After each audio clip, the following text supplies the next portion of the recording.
ओम विष्णवे नमः। प्रिय श्रोताओं, आज चैत्र मास की गुरुवार को सुनिए बृहस्पतिवार की व्रत कथा। गुरुवार के दिन भगवान विष्णु और देव गुरु बृहस्पति की पूजा का विशेष महत्व होता है। जब मनुष्य की कुंडली में गुरु ग्रह मजबूत होता है तो उस व्यक्ति को धन, समृद्धि तथा सुखमय वैवाहिक जीवन का वरदान मिलता है। और वहीं अगर गुरु ग्रह कमजोर हो तो धन समृद्धि की कमी रहती है और विवाह में भी निरंतर बाधा आती रहती है। इसी के साथ विवाह के बाद दाम्पत्य जीवन में क्लेश और तनाव होते हैं। इसीलिए गुरु ग्रह को मजबूत बनाने के लिए प्रत्येक गुरुवार को हल्दी मिले जल से स्नान किया जाए और केले के वृक्ष में हल्दी मिला जल, साथ में चना दाल और गुड़ अर्पित किया जाए तो इन सारी मुसीबतों से छुटकारा मिलता है। तो आइए भगवान विष्णु का ध्यान करते हुए सुनते हैं परम पावन और दिव्य बृहस्पतिवार की व्रत कथा। प्राचीन समय की बात है। भारत में एक राजा राज्य करता था। वह बड़ा प्रतापी तथा दानी था। वह नित्य प्रति मंदिर में भगवत दर्शन करने जाता था। वह ब्राह्मण और गुरु की सेवा किया करता था। उसके द्वार से कोई भी याचक निराश होकर नहीं लौटता था। वह प्रत्येक गुरुवार को व्रत रखता एवं पूजन करता था। हर दिन गरीबों की सहायता करता था। परंतु यह सब बातें उसकी रानी को अच्छी नहीं लगती थी। वह न व्रत करती और न किसी को एक भी पैसा दान में देती थी। वह राजा से भी ऐसा करने को मना किया करती थी। एक समय की बात है। राजा शिकार करने वन को चले गए। घर पर रानी और दासी थी।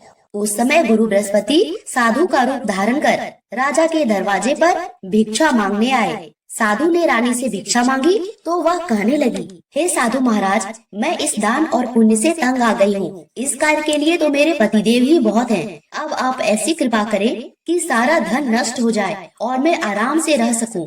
साधु रूपी बृहस्पति देव ने कहा, हे देवी, तुम बड़ी विचित्र हो। संतान और धन से कोई दुखी नहीं होता, इसको सभी चाहते हैं।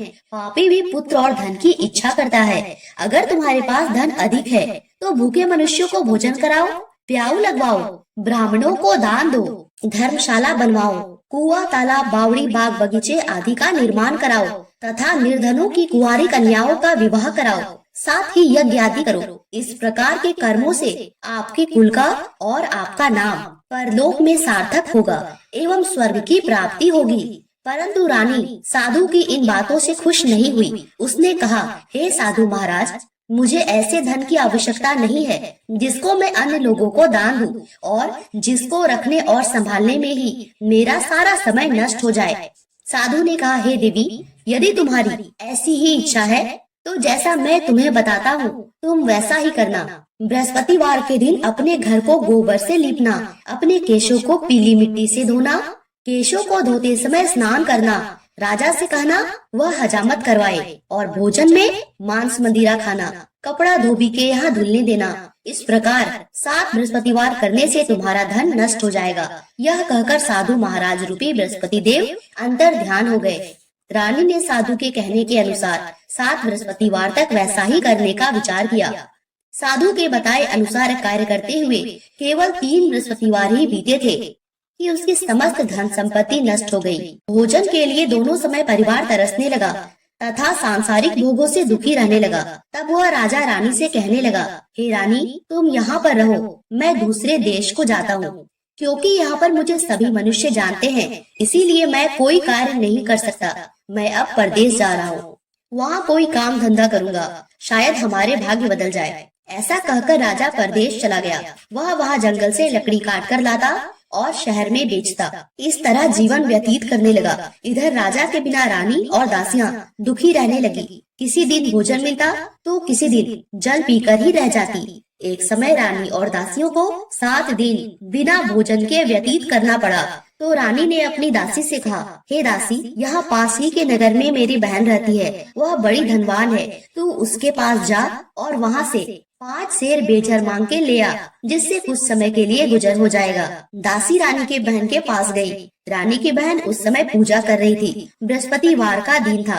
दासी ने रानी की बहन से कहा, हे रानी, मुझे आपकी बहन ने भेजा है, मुझे 5 सेर बेजर दे दो। दासी ने यह बात अनेक बार कही, परंतु रानी की बहन ने कोई उत्तर नहीं दिया, क्योंकि वह उस समय बृहस्पतिवार की कथा सुन रही थी। जब दासी को रानी की बहन से कोई उत्तर नहीं मिला तो वह बहुत दुखी हुई। उसे क्रोध भी आया। वह लौटकर रानी से बोली, हे रानी, आपकी बहन तो बहुत बड़ी स्त्री है, वह छोटे लोगों से बात भी नहीं करती। मैंने उससे कहा तो उसने कोई उत्तर नहीं दिया। मैं वापस चली आई। रानी बोली, हे दासी, इसमें उसका कोई दोष नहीं है। जब बुरे दिन आते हैं तब कोई सहारा नहीं देता। अच्छे बुरे का पता विपत्ति में ही लगता है। जो ईश्वर की इच्छा होगी वही होगा। यह सब हमारे भाग्य का दोष है। उधर रानी की बहन ने सोचा, मेरी बहन की दासी आई थी, परंतु मैं उससे न बोली, इससे वह बहुत दुखी हुई होगी। अतः कथा सुन और विष्णु भगवान का पूजन समाप्त कर अपनी बहन के घर आई और कहने लगी, हे बहन, मैं बृहस्पतिवार का व्रत कर रही थी। तुम्हारी दासी हमारे घर गई थी, परंतु जब तक कथा होती है न उठते हैं न बोलते हैं, इसीलिए मैं नहीं बोली। कहो दासी, क्यों गई थी? रानी बोली, बहन, हमारे घर अनाज नहीं था। वैसे तुमसे कोई बात छिपी नहीं है, इस कारण मैंने दासी को तुम्हारे पास 5 सेर बेजर लेने के लिए भेजा था। रानी की बहन बोली, बहन देखो, बृहस्पति भगवान सबकी मनोकामना पूर्ण करते हैं। देखो, शायद तुम्हारे घर में अनाज रखा हो। यह सुनकर दासी घर के अंदर गई और वहाँ उसे एक बड़ा घड़ा बेजर का भरा मिल गया। उसे बड़ी हैरानी हुई, क्योंकि उसने एक एक बर्तन देख लिया था। उसने बाहर आके रानी को बताया। दासी अपनी रानी से कहने लगी, हे रानी देखो, वैसे हमको जब अन्न नहीं मिलता तो हम रोज ही व्रत करते हैं। अगर इनसे व्रत की विधि और कथा पूछ ली जाए तो उसे हम भी किया करेंगे। दासी के कहने पर रानी ने अपनी बहन से बृहस्पतिवार व्रत के बारे में पूछा। उसकी बहन ने बताया, हे रानी बहन, बृहस्पतिवार को सूर्योदय से पूर्व उठकर स्नान करके बृहस्पतिवार का व्रत करना चाहिए, लेकिन उस दिन सिर नहीं धोना चाहिए। बृहस्पतिवार के व्रत में चने की दाल और मुनक्का से विष्णु भगवान का केले की वृक्ष की जड़ में पूजन करे तथा दीपक जलावे। उस दिन एक ही समय भोजन करे। भोजन पीले खाद्य पदार्थ का करे तथा कथा सुने। इस प्रकार करने से गुरु भगवान प्रसन्न होते हैं, अन्न पुत्र धन देते हैं, मनोकामना पूर्ण करते हैं। व्रत और पूजन की विधि बता के रानी की बहन अपने घर लौट आई। रानी और दासी दोनों ने निश्चय किया कि बृहस्पति देव भगवान का पूजन जरूर करेंगे। 7 दिन बाद जब बृहस्पतिवार आया तो उन्होंने व्रत रखा। गुड़साल में जाकर चना और गुड़ बीन लाई तथा उसकी दाल से केले की जड़ और विष्णु भगवान का पूजन किया। अब भोजन पीला कहाँ से आए? दोनों बड़ी दुखी हुई, परंतु उन्होंने व्रत रखा था, इस कारण बृहस्पति भगवान प्रसन्न थे। एक साधारण व्यक्ति के रूप में 2 थालों में सुंदर पीला भोजन लेकर आए और दासी को देकर बोले, हे दासी, यह भोजन तुम्हारे और रानी के लिए है, तुम दोनों भोजन करना। दासी भोजन पाके बड़ी प्रसन्न हुई और रानी से बोली, रानी जी, भोजन कर लो। रानी को भोजन आने के बारे में कुछ पता नहीं था, इसीलिए वह दासी से बोली, जा तू ही भोजन कर, क्योंकि तू हमारे व्यर्थ में हंसी उड़ाती है। दासी बोली, एक व्यक्ति भोजन दे गया है। रानी कहने लगी, वह भोजन तेरे ही लिए दे गया है, जा तू ही भोजन कर। दासी ने कहा, वह व्यक्ति हम दोनों के लिए 2 थालों में भोजन दे गया है, इसीलिए मैं और आप दोनों ही साथ साथ भोजन करेंगी। दोनों ने गुरु भगवान को नमस्कार कर भोजन आरंभ किया। इसके बाद से प्रत्येक बृहस्पतिवार को गुरु भगवान का व्रत और पूजन करने लगी। बृहस्पति भगवान की कृपा से उनके पास धन हो गया, परंतु रानी फिर पहले की तरह से आलस्य करने लगी। तब दासी बोली, देखो रानी, तुम पहले भी इस प्रकार आलस्य करती थी, तुम्हें धन को रखने में कष्ट होता था, इसी कारण सभी धन नष्ट हो गया। अब गुरु भगवान की कृपा से बड़ी मुश्किल से हमें यह धन मिला है, तो फिर तुम्हें आलस्य होता है। बड़ी मुसीबतों के बाद हमने यह धन पाया है, इसीलिए हमें दान पुण्य करना चाहिए। तुम भूखे मनुष्यों को भोजन कराओ, प्याऊ लगवाओ, ब्राह्मणों को दान दो, कुआं तालाब बावड़ी आदि का निर्माण कराओ, मंदिर पाठशाला बनवाकर दान दो, कुंवारी कन्याओं का विवाह कराओ, धन को शुभ कार्यों में खर्च करो, जिससे तुम्हारे कुल का यश बढ़े और स्वर्ग की प्राप्ति हो तथा पितर भी प्रसन्न हो। दासी की बात मानकर रानी ने इसी प्रकार के कर्म करने प्रारंभ किए, जिससे उनका काफी यश फैलने लगा। एक दिन रानी और दासी आपस में विचार करने लगी, न जाने राजा किस दशा में होंगे, उनकी कोई खोज खबर नहीं है। गुरु भगवान से उन्होंने प्रार्थना की और भगवान ने रात्रि में राजा को स्वप्न में कहा, हे राजा उठ, तेरी रानी तुझको याद करती है, अब अपने देश को लौट जा। राजा प्रातः काल उठकर जंगल से लकड़ियां काटकर लाने के लिए जंगल की ओर चल पड़ा। जंगल से गुजरते हुए वह सोचने लगा, रानी की गलती से उसे कितने दुख भोगने पड़े। राजपाट छोड़कर उसे जंगल में आकर रहना पड़ा। जंगल से लकड़ियां काटकर उन्हें बेचकर गुजारा करना पड़ा। उसी समय उस जंगल में बृहस्पति देव एक साधु का रूप धारण कर आए और राजा के पास आकर बोले, हे लकड़हारे, तुम इस सुनसान जंगल में किस चिंता में बैठे हो, मुझको बतलाओ। यह सुन राजा के नेत्रों में जल भर आया और वह साधु की वंदना कर बोला, हे प्रभु, आप तो सब कुछ जानने वाले हो। इतना कहकर राजा ने साधु को अपनी संपूर्ण कहानी बतला दी। महात्मा दयालु होते हैं। वे राजा से बोले, हे राजा, देखो, तुम्हारी पत्नी ने बृहस्पति देव के प्रति अपराध किया, जिसके कारण तुम्हारी यह दशा हुई। अब तुम किसी प्रकार की चिंता मत करो, भगवान तुम्हें पहले से अधिक धन देंगे। देखो, तुम्हारी पत्नी ने भी बृहस्पतिवार का व्रत प्रारंभ कर दिया है। अब तुम भी बृहस्पतिवार का व्रत करके चने की दाल और गुड़ जल के लोटे में डालकर केले का पूजन करो, फिर कथा कहो या सुनो। भगवान तुम्हारी सब कामनाओं को पूर्ण करेंगे। साधु को प्रसन्न देखकर राजा बोला, हे प्रभु, मुझे लकड़ी बेचने के पश्चात इतना पैसा नहीं बचता जिससे मैं भोजन के उपरांत कुछ बचा सकूं। मैंने रात्रि में अपनी रानी को व्याकुल देखा है। मेरे पास कोई साधन नहीं जिससे मैं उसका समाचार जान सकूं। फिर मैं बृहस्पति देव की क्या कहानी कहूँ, मुझको तो कुछ भी मालूम नहीं है। साधु ने कहा, हे राजा, तुम किसी प्रकार की चिंता मत करो। बृहस्पतिवार के दिन तुम रोजाना की तरह लकड़ियाँ लेकर शहर में जाओ। तुम्हें रोज से दुगना धन प्राप्त होगा, जिससे तुम भली भांति भोजन कर दोगे और बृहस्पति देव की पूजा का सामान भी आ जाएगा। बृहस्पतिवार की कथा इस प्रकार है, सो ध्यान पूर्वक सुनो। प्राचीन काल में एक बहुत ही निर्धन ब्राह्मण था। उसके कोई संतान नहीं थी। वह नित्य पूजा पाठ करता, परंतु उसकी स्त्री बहुत मलिनता के साथ रहती थी। वह न स्नान करती, न किसी देवता का पूजन करती। प्रातः काल उठते ही सर्वप्रथम भोजन करती, बाद में कोई अन्य कार्य करती। ब्राह्मण देवता बहुत दुखी रहते थे। पत्नी को बहुत समझाते, परंतु उसका कोई परिणाम न निकलता। भगवान की कृपा से ब्राह्मण की स्त्री के कन्या उत्पन्न हुई। वह कन्या अपने पिता के घर में बड़ी होने लगी। वह बालिका प्रातः स्नान करके भगवान विष्णु का जप करती। वह बचपन से ही बृहस्पतिवार का व्रत भी करने लगी। पूजा पाठ समाप्त कर स्कूल जाती तो अपनी मुट्ठी में जौ भर के ले जाती और पाठशाला जाने के मार्ग में डालती जाती। वही जौ स्वर्ग के हो जाते तो लौटते समय उनको बीनकर घर ले आती। एक दिन वह बालिका सूप में उन सोने के जौ को फटक कर साफ कर रही थी। तभी उसकी माँ ने देखा और कहा, हे बेटी, सोने के जौ को फटकने के लिए सोने का सूप होना चाहिए। दूसरे दिन गुरुवार था। इस कन्या ने व्रत रखा और बृहस्पति देव से कहा, हे प्रभु, यदि मैंने सच्चे मन से आपकी पूजा की हो तो मुझे सोने का सूप दे दो। बृहस्पति देव ने उसकी प्रार्थना स्वीकार कर ली। रोजाना की तरह जब वह कन्या जौ फैलाती हुई स्कूल चली गई और स्कूल से लौटकर जब वह जौ बीन रही थी तो बृहस्पति देव की कृपा से उसे सोने का सूप मिला। उसे वह घर ले आई और उसे जौ साफ करने लगी, परंतु उसकी माँ का वही ढंग रहा। एक दिन की बात है, वह कन्या सोने के सूप में जौ साफ कर रही थी। उस समय वहाँ का राजकुमार वहाँ से होकर निकला। उस कन्या के रूप और सोने के सूप में जौ को साफ करते देखकर वह उस कन्या पर मोहित हो गया। राजमहल आकर भोजन और जल त्याग कर उदास होकर लेट गया। राजा को जब राजकुमार द्वारा अन्न जल त्यागने का समाचार ज्ञात हुआ तो अपने मंत्रियों के साथ वह अपने पुत्र के पास पहुँचे और बोले, हे बेटा, तुम्हें किस बात का कष्ट है? किसी ने अपमान किया है अथवा कोई और कारण है? मुझे बताओ, मैं वही करूँगा जिससे तुम्हें प्रसन्नता हो। राजकुमार ने अपने पिता की बातें सुनी और बोला, मुझे आपकी कृपा से किसी बात का दुख नहीं है। किसी ने मेरा अपमान नहीं किया, परंतु मैं उस लड़की के साथ विवाह करना चाहता हूँ जो सोने के सूप में जौ साफ कर रही थी। यह सुन राजा आश्चर्य में पड़ गया और बोला, हे बेटा, इस प्रकार की कन्या का पता तुम ही लगाओ, मैं उसके साथ तुम्हारा विवाह अवश्य करवा दूंगा। राजकुमार ने राजा को उस लड़की के घर का पता बताया। मंत्री उस लड़की के घर गया और राजा का आदेश ब्राह्मण को सुनाया। कुछ ही दिन बाद ब्राह्मण की कन्या का विवाह राजकुमार के साथ संपन्न हो गया। कन्या के घर से जाते ही उस ब्राह्मण देवता के घर में पहले की भांति गरीबी का निवास हो गया। अब भोजन के लिए अन्न भी बड़ी मुश्किल से मिलता था। एक दिन दुखी होकर ब्राह्मण अपनी पुत्री से मिलने गया। बेटी ने पिता की दुख की अवस्था को देखा और अपनी माँ का समाचार पूछा। ब्राह्मण ने सभी हाल कहा। कन्या ने बहुत सा धन देकर अपने पिता को विदा कर दिया। इस तरह ब्राह्मण का कुछ समय सुखपूर्वक व्यतीत हुआ, लेकिन कुछ दिन बाद फिर वही हाल हो गया।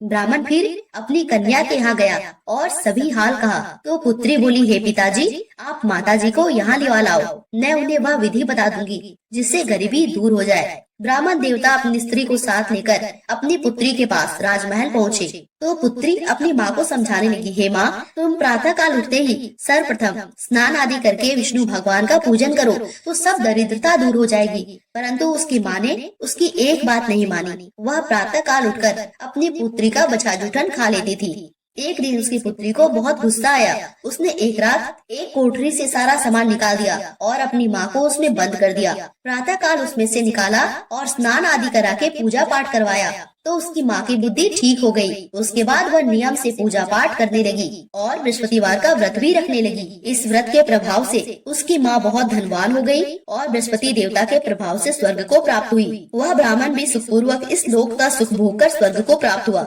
इस तरह कहानी कहकर साधु देवता वहाँ से लोप हो गए। धीरे धीरे समय व्यतीत होने पर फिर बृहस्पतिवार का दिन आया। राजा जंगल से लकड़ी काटकर किसी शहर में बेचने गया। उसे उस दिन और दिनों से अधिक धन मिला। राजा ने चना गुड़ आदि लाके बृहस्पतिवार का व्रत किया। उस दिन से उसके सभी क्लेश दूर हो गए। परंतु जब अगला गुरुवार का दिन आया तो वह बृहस्पतिवार का व्रत करना भूल गया। इस कारण बृहस्पति भगवान नाराज हो गए। उस दिन उस नगर के राजा ने विशाल यज्ञ का आयोजन किया और अपने समस्त राज्य में घोषणा करवा दी, कोई भी मनुष्य अपने घर में भोजन न बनाए, न आग जलाए। समस्त लोग मेरे यहाँ भोजन करने आए। इस आज्ञा को जो न मानेगा उसको फांसी की सजा दी जाएगी। राजा के आज्ञा अनुसार राज्य के सभी वासी राजा के भोज में सम्मिलित हुए, लेकिन लकड़हारा कुछ देर से पहुंचा, इसीलिए राजा उसको अपने साथ महल में ले गए। जब राजा लकड़हारे को भोजन करा रहे थे तो रानी की दृष्टि उस खूंटी पर पड़ी जिस पर उसका हार लटका हुआ था। उसे हार खूंटी पर लटका दिखाई नहीं दिया। रानी को निश्चय हो गया कि मेरा हार इसी लकड़हारे ने चुरा लिया है। उसी समय सैनिक बुलवाकर उसको जेल में डलवा दिया। जब लकड़हारा जेल खाने में गया तो बहुत दुखी होकर विचार करने लगा कि न जाने कौन से पूर्व जन्म के कर्म से मुझे यह दुख प्राप्त हुआ है, और उसी साधु को याद करने लगा जो जंगल में मिला था। तत्काल बृहस्पति देव साधु के रूप में प्रकट हो गए और उसकी दशा को देखकर कहने लगे, अरे मूर्ख, तूने बृहस्पति देवता की कथा नहीं कही, इसी कारण तुझे दुख प्राप्त हुआ। अब चिंता मत कर, बृहस्पतिवार के दिन जेल खाने के दरवाजे पर 4 पैसे पड़े मिलेंगे, उनसे तू बृहस्पति देव की पूजा करना तो तेरे सभी कष्ट दूर हो जाएंगे। अगले बृहस्पतिवार उसे जेल के द्वार पर 4 पैसे मिले। राजा ने पूजा का सम्मान मंगवाकर कथा कही और प्रसाद बांटा। उसी रात्रि को बृहस्पति देव ने उस नगर के राजा को स्वप्न में कहा, हे राजा, तूने जिस आदमी को जेल खाने में बंद कर दिया है वह निर्दोष है, वह राजा है, उसे छोड़ देना।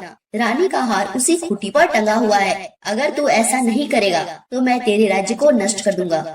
राजा प्रातः काल उठा और खूंटी पर हार टंगा देखकर लकड़हारे से क्षमा मांगी और राजा के योग सुंदर वस्त्र आभूषण भेंट कर उसे विदा किया। गुरुदेव की आज्ञा अनुसार राजा अपने नगर को चल दिया। राजा जब नगर के निकट पहुंचा उसे बड़ा ही आश्चर्य हुआ। नगर में पहले से अधिक बाग, तालाब और कुएं तथा बहुत सी धर्मशालाएं, मंदिर आदि बने हुए थे। राजा ने पूछा, यह किसका बाग और धर्मशाला है? तब नगर के सब लोग कहने लगे, यह सब रानी और दासी के द्वारा बनवाए गए हैं। राजा को आश्चर्य हुआ और गुस्सा भी आया। जब रानी ने खबर सुनी कि राजा आ रहे हैं तो उसने अपनी दासी से कहा, हे दासी, देख, राजा हमको कितनी बुरी हालत में छोड़ गए थे, हमारी ऐसी हालत देखकर लौट न जाए, इसीलिए तू दरवाजे पर खड़ी हो जा। रानी की आज्ञा अनुसार दासी दरवाजे पर खड़ी हो गई और जब राजा आए तो उन्हें अपने साथ महल में लिवा लाई। तब राजा ने क्रोध करके अपनी तलवार निकाली और पूछने लगा, बताओ यह धन तुम्हें कैसे प्राप्त हुआ है? तब रानी ने बताया, हमें यह सब धन बृहस्पति देव के व्रत के प्रभाव से प्राप्त हुआ है।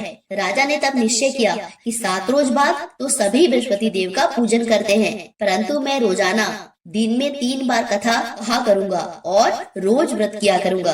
अब हर समय राजा के दुपट्टे में चने की दाल बंधी रहती और दिन में 3 बार कथा कहता। एक रोज राजा ने विचार किया, चलो अपनी बहन के यहाँ हो आए। इस तरह का निश्चय कर राजा घोड़े पर सवार होकर अपनी बहन के यहाँ चल दिया।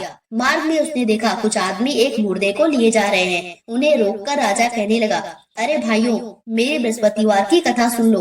वे बोले, लो हमारा तो आदमी मर गया है, इसको अपनी कथा की पड़ी है। परंतु कुछ आदमी बोले, अच्छा कहो, हम तुम्हारी कथा भी सुनेंगे।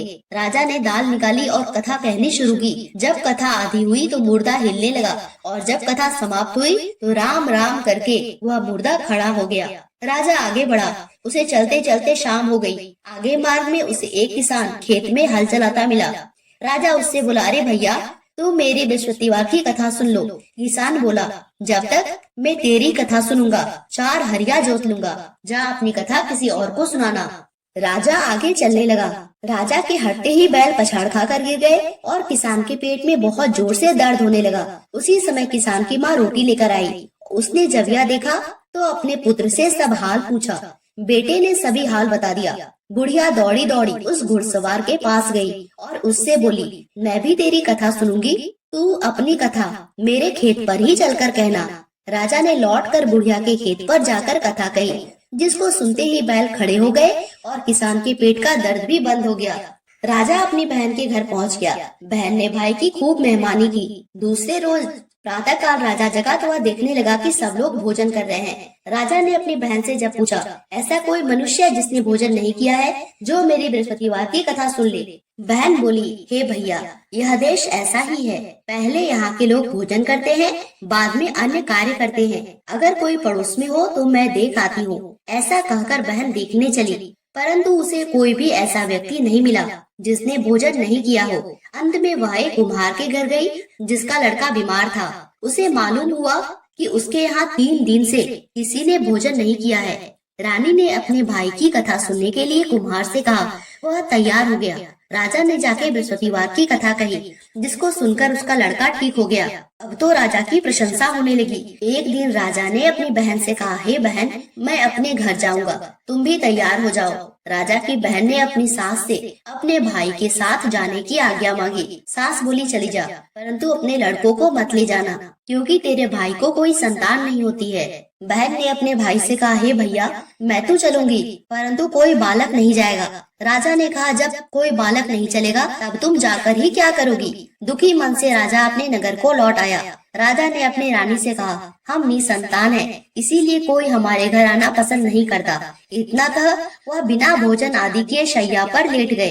रानी बोली, हे प्रभु, बृहस्पति देव ने हमें सब कुछ दिया है, वे हमें संतान भी अवश्य देंगे। उसी रात बृहस्पति देव ने राजा को स्वप्न में कहा, हे राजा, उठ, सभी सोच त्याग दे, तेरी रानी गर्भवती है। राजा को यह जानकर बड़ी खुशी हुई। 9वें महीने रानी के गर्भ से एक सुंदर पुत्र पैदा हुआ। जब राजा की बहन ने यह शुभ समाचार सुना तो वह बहुत खुश हुई और बधाई लेकर अपने भाई के यहाँ आई। तभी रानी ने कहा, घोड़ा चढ़कर नहीं आई, गधा चढ़ी आई। राजा की बहन बोली, भाभी, मैं इस प्रकार न कहती तो तुम्हें औलाद कैसे मिलती। बृहस्पति देव ऐसे ही हैं, जिसके मन में जो कामना रहती है सभी को पूर्ण करते हैं। जो सद्भावना पूर्वक बृहस्पतिवार का व्रत करता है एवं पढ़ता है अथवा सुनता है और दूसरों को सुनाता है, बृहस्पति देव उसकी सभी मनोकामना पूर्ण करते हैं। बृहस्पति देव उसकी सदैव रक्षा करते हैं। जो संसार में सद्भावना और सच्चे हृदय से बृहस्पति देव का पूजन करते हैं, उनकी सभी मनोकामनाएं उसी प्रकार पूर्ण होती है जैसे रानी और राजा ने बृहस्पति देव की कथा का गुणगान किया तो उनकी सभी इच्छाएं बृहस्पति देव ने पूर्ण की। मनुष्य को हृदय से उनका मनन करते हुए जय जयकार करना चाहिए। बोलो बृहस्पति भगवान की जय, विष्णु भगवान की जय।